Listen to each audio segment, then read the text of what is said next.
Bismillahirrahmanirrahim. Allahümme salli ala Muhammed ve ali Muhammed. Allah'a şükürler olsun ki yine de sizin huzurunuzdayıq. Allah Teala bu fırsatı bize verdi. Ve bu fırsat için uca yaradana teşekkürler edirik. Bugün söhbətimiz Qədir suresinin diğer ayələri hakkında olacaq. Önceki ayı hakkında artık danışmaq istəmirəm. Geniş surətdə onlar hakkında söhbət olundu. Bugün birinci surenin ardı olarak Allah Teala Qədir gecəsinin əzəməti hakkında bize açıklamalar verir. Ve ayə bize Qədir gecəsinin ne kadar değerli olduğunu ve onun əhəmiyyətini ve onun əzəmətini Peyğəmbərimizə və dolayısıyla bizə çatdırır. Allah Teala ikinci ayədə belə buyurur. وَمَا أَدْرَاكَ مَا لَيْلَةُ الْقَدْرِ Ey Peyğəmbər, burada xitab Peyğəmbərədir. Ümumiyyətlə bütün bəşəriyyət üçündür. Quran Peyğəmbərə nazil olduğu üçün xitabı Peyğəmbərimiz üçün götürür. Ey Peyğəmbər, sən nə bilirsən? Yahud hardan bilirsən ki, Qədir gecəsi nədir? Sonra fasiləsiz olaraq Allah Teala belə buyurur. Leylətul qadri xeyrun min əlfi şəhr. Qədir gecəsi 1000 aydan daha xeyirlidir. Ey Peyğəmbərim, sən bu gecənin əsl həqiqətini və mahiyyətinin nə olduğunu bilməzsən. Bilsən də nisbə olaraq. Və bu açıqlamalardan görürük ki, Allah Teala Peyğəmbərinə Qədir gecəsinin əzəmətini, əhəmiyyətini və dəyərini başa salır. Və məlum olur ki, Peyğəmbərimiz də bu gecə haqqında o qədər də dərin məlumatlara malik olmayıb. Qədir gecəsi həddən artıq əhəmiyyətli bir gecədir. Hətta Peyğəmbərimizin özü də tam şəkildə bu ayə nazil olmamışdan öncə bu gecənin haqqında geniş məlumata malik deyildi. Və bilirik ki, 1000 ay 80 ildən üstündür. Siz təsəvvür edin, Allah Teala bir gecəni 1000 aya bərabər tutur. 1000 ayda bir ömürdür, normal bir insanın ömrünə bərabərdir. Bunu çatdırmaq istəyir ki, bu ay, bu gecə o qədər əzəmətlidir ki, bərəkətlə dolu olan bir uzun ömrə bənzəyir. Yəni bu gecənin bizim üçün nə qədər dəyərli olmasını çatdırır. Sonraki bəhslərimizdə, söhbətimizin ardınca bu gecə haqqında məlumatlar verəcəyik. Yalnız bu ayənin tərcüməsi idi.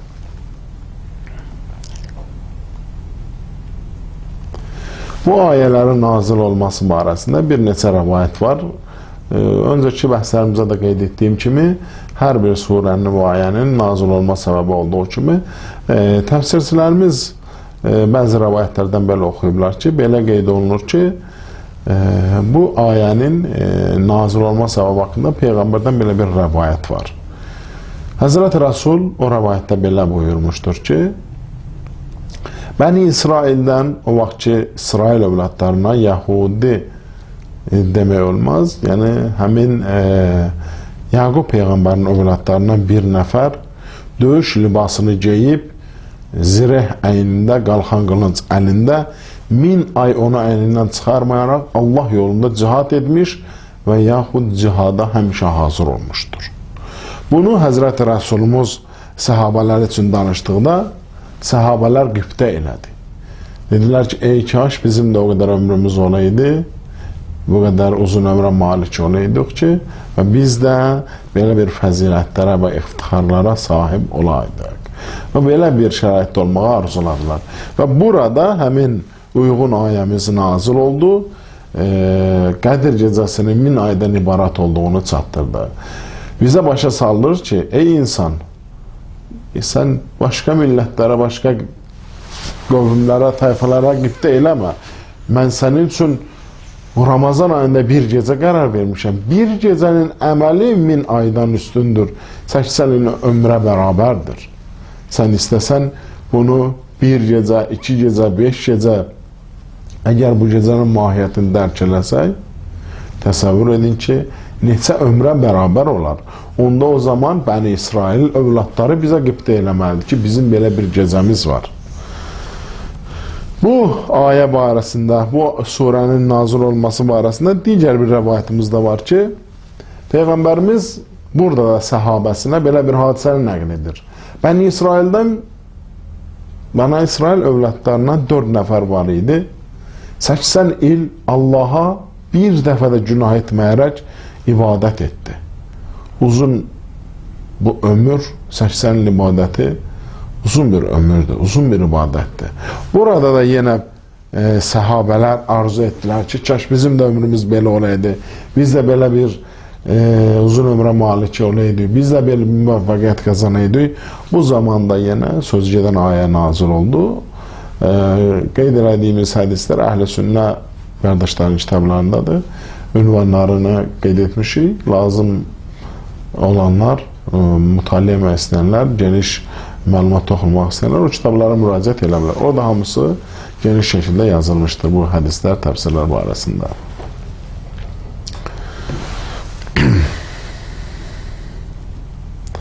Biz ayədə Allah Teala buyurdu ki, Leyletul Qadri xeyrun min elf şəhr. Min elf şəhr. Elf min deməkdir, min rəqəmi. Burada belə bir sual yaranır. Bu ayədə min rəqəmi sayı bildirir, yoxsa çoxluğu? Ümumi olaraq Allah Teala burada mübaliğə işlətmişdir, çoxluğu çatdırmaq istəyir min ay deyib, yaxud həmin rəqəm özü sayı bildirir. Bir sıra təfsirçilər deyiblər ki, min rəqəmi çoxluq və kəmiyyəti bildirir. Burada yəni söz min rəqəm say deyil. Yəni çox bir mübaliğə şəkildədir. Min ay yəni uzun bir müddət. Amma oxuduğumuz rəvayətlərdən belə məlum oldu ki, burada min rəqəmi sayı bildirir. Çünki ayədə də buyurur ki, 1000 ay gözləmişlər. Burada belə bir fikir rəsalır. Əlbəttə, hər ikisinin də olması mümkündür. Alimlərimiz ona görə hər ikisini qəbul edirlər. Bəziləri ehtimal verir ki, bu nəzirədə olunur. Ümumiyyətlə, məntiqi baxımdan rəqəm həmişə sayı bildirir. Bilirik ki, bir rəqəmin başqa bir ədədin, bir mənanın, bir lüğətin, bir ifadənin başqa məbnalarda işləmək üçün ya istisna hallar olur, ya da ki, ona dair bir subut, başqa bir şahid, başqa bir yerlər lazım olur. O şəraitdə ondan istifadə edə bilərlər.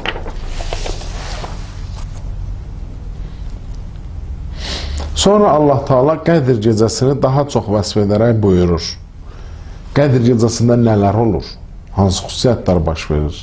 Qədir gecəsinin bu ayə ilə Allah Teala bizə daha da geniş tanıtdırır. Niyə görə? Onun əhəmiyyətini bilək, onun qədrini bilək. 4-cü surada, Qədir surəsi 4-cü ayədə Allah Teala belə buyurur. Tənəzzəlul mələikətu və ruhu fiha bi izni rabbihim min kulli əmr. O gecə mələklər və ruh Rəbbinin izni ilə hər bir işdən ötürü yerə iner. O gecə əmin-amanlıqdır.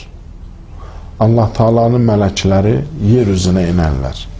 Bu mələklərin yer üzünə inməsi, burada ruhdan məqsəd nədir? Nə demək istəyir? Bu ayə bizlərə nəyə çatdırmaq istəyir? Biz bu ayədən hansı incəlikləri, hansı məqamları istifadə edirik? O barədə biraz danışmaq lazımdır. Ayədə tənəzzəlu kəlməsi istifadə olunmuşdur. Tənəzzəlul mələikət. Mələklər nazil olurlar. Tənəzzəlu kəlməsi gələcək zamanla bağlı olan feili çatdırır. Yəni təkrarən icra olunmasına dəlalət edir. Əlbəttə tənəzzəlu feili əslində tətənəzzəlu feili mənasındadır. Burada yüngüllük üçün birinci tənəzzəlu, birinci ta götürülmüşdür. Bu ərəb qrammatikasına aiddir. Mövzumuzdan biraz kənərdir, biraz o ədəbi baxımdan, qrammatik baxımdan biz ayələrin təfsirini etmirik. Sadəcə olaraq bir qısa məlumat vermək istədim. Burada məlum olur ki, yəni bu tənəzzəlu feilindən, yəni gələcək zamanla bağlıdır və hər bir işin təkrar olunmasına işarə edir. Və bununla məlum olur ki, Qədr gecəsi yalnız Peyğəmbərin doğruluğuna məxsus deyil, yalnız Qur'anın nazil olduğu gecəyə məxsus deyil və bütün millətlərdə, bütün illərdə hər bir zaman Qədr gecəsi təkrar olur. Bu Allahın lütfüdür, feyzidir bütün bəşəriyyəti üçün. Bu xüsusilə Qur'anın nazil olmasına məxsus deyil, yaxud da bizim Peyğəmbərin məxsus deyil. Hər bir zaman Qədr gecəsi olmuşdur və bundan sonra da təkrar olacaqdır. İl ərzində bir günümüz Qədr gecəsidir bu. Hər bir zamana aiddir, hər bir dövrana aiddir, hər bir millətə aiddir. Və bizim bəzi alimlərimiz bu gecəni dərk eləmək üçün 365 gün əhya saxlayıb, oruç tutmuşlar, gecə namazı qılmışlar da bu müqəddəs gecənin faydasını başa düşsünlər, qədrini bilsinlər, əzəmətini dərk eləsinlər, onda olan savabları aparsınlar. Ayədə ruh kəlməsi işləndi. Tənəzzəlul mələikətu və ruhu. Ruh. Bu ruhdan məqsəd nədir? Kimdir? Bu ruh kimdir? Mələkləri Allah Teala demişdi. Buyurmuşdu ki, mələklər nazil olur. Ruh haqqında təfsirçilər və alimlərimiz arasında bir neçə fikir var. Bəziləri deyir ki, ruhdan məqsəd həmin Cəbrail əmindir. Eyni zamanda da ona Ruhul Əmin də deyilir. Başqa kitablarda müraciət olanda Cəbrailə Ruhul Əmin deyilir. Ona görə də bəzi alimlər bu sözə istinad edərək demişlər ki, ruhdan məqsəd Cəbraildir. Başqa bir alimlərimiz isə deyiblər ki, yox, ruhdan məqsədimiz həmin vəhiydir. Ruh nazil olun ki, vəhiy, yəni Qur'an, Allah kəlamı nazil oldu. Buna da şahid gətirərək Şura surəsi 52-ci ayədə Allah Teala belə buyurur ki, ey Rasulum, əvvəlki peyğəmbərlərə vəhiy nazil etdiyimiz kimi, sənə də beləcə əmrimizdən olan bir vəhiy göndərdik, yəni Qur'an göndərdik. Burada ruhu Qur'ana işarə edirlər. Bəzi alimlərimiz də bu mənanı götürmüşlər. Bu nəzərə əsasən ayənin ümumi anlamı, tərcüməsi bizim üçün belə olacaq. Mələklər Qədr gecəsində Allahın vəhyi ilə birlikdə insanların müqəddəratını, taleyini həll etmək üçün, təyin etmək üçün yer üzərinə inirlər. Yəni Allah Teala mələklərlə Qur'anı göndərir. Qur'anı göndərir. Bu əlbəttə birinci gecə şamil ola bilər. Sonraki Qədr gecələrinə bildiyimiz kimi bir mənada şamil olunur. Amma ümumilikdə götürəndə mələklər nazil olur. Həmin ruh hər nə olsa o da nazil olur. Bu söylədiyimiz mənaların birinin özündə ehtiva edir. Üçüncü nəzəriyyəmiz də var. Bir çox alimlərimiz də bu nəzəriyyəni qəbul edir. Belə nəzərə gəlir ki, bu biraz məqsədə yoxundur. Ruh mələklərdən üstün olan bir varlıqdır. Mələkdən də üstün bir varlığa işarədir. Əzəmətli bir məxluqdur. İmam Sadiqdən belə bir rəvayət nəql olunur ki, soruşdular ki, ruh həmin Cəbraildirmi? İmam Sadiq əleyhissalam buyurdu, Cəbrail mələklərdəndir. Lakin ruh mələklərdən də daha üstündür, daha fəzilətli bir məxluqdur. Məgər Allah Teala buyurmurmu? Mələklər və ruhun nazil olduğu gecə. Yəni mələklər və ruhu mələkdən ayırır. Bu hədisdən də məlum olduğu kimi ruh mələkdən üstün bir varlıqdır, məxluqdur. Hər bir zaman peyğəmbərlərin yanında olub, məsum imamların yanında olub, onlarla da həmişə bir yerdə olacaqdır. Bizim hədislərimiz belə gətirir.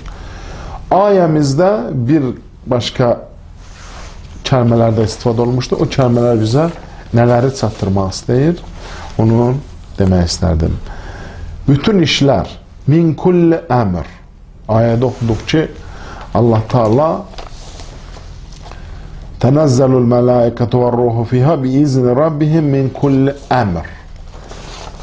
Bütün işlər, bütün işlərdən məqsəd nədir? Allah Teala burada bütün işlərdən bizə nəyə çatdırmaq istəyir? Mələklər o gecə insanların aqibətini və müqəddəratını həll etmək üçün hər bir xeyri, hər bir bərəkəti yer üzünə gətirmək üçün nazil olurlar.